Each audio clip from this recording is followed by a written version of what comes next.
video is for anyone out there that is postpartum and is trying to get back into the activity that they really like to do, or if they're having any pelvic floor issues. And so what happens during pregnancy is there's a lot of load down on our pelvic floor for a long period of time. And then when we give birth, those pelvic floor muscles get really stretched out. And so postpartum, our pelvic floor muscles, they are not as responsive, they're not as coordinated, and they're definitely not as strong as they were before you were pregnant.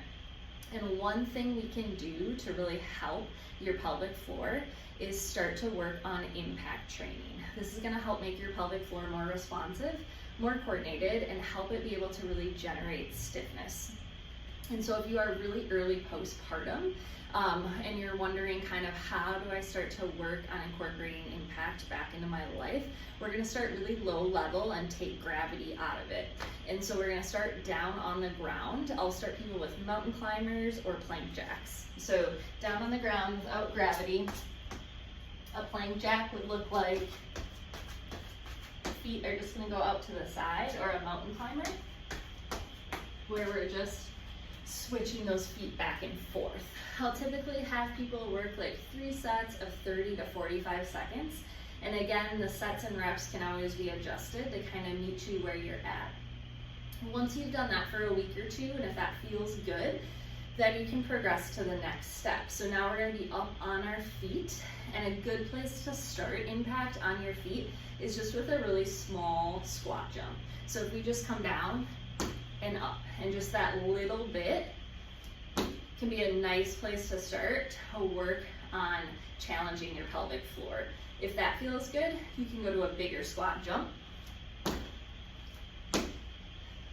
For those bigger squat jumps, I'll typically have people do like 3 to 4 sets of 10 to 15 reps. And then you can also take it and start to move it forward, where you're jumping forward for 10-ish jumps. After completing kind of those different exercises, again, feeling good, and feeling good is like you're not having any pelvic floor issues, so no leaking, no heaviness feeling, and your body just feels good when you're doing it. Then you're kind of ready to progress to the next step, where we're going to start to move from side to side. So I'll do what's called a line switch with people, where we're hopping side to side over a line, or with 2 feet, jumping side to side. These I'm going to go back to time, so we're typically doing 30 to 45 seconds. Last grouping, to challenge that pelvic floor the most, I'm going to have someone put a jump rope in their hand, and we can jump rope. Skipping, A-skips, where we're working on kind of like that high knee type motion, or just jogging in place. Those are going to challenge your pelvic floor the most out of all of the impact we talked about. So those are just some different ways to get started on working on impact for your pelvic floor when you are postpartum.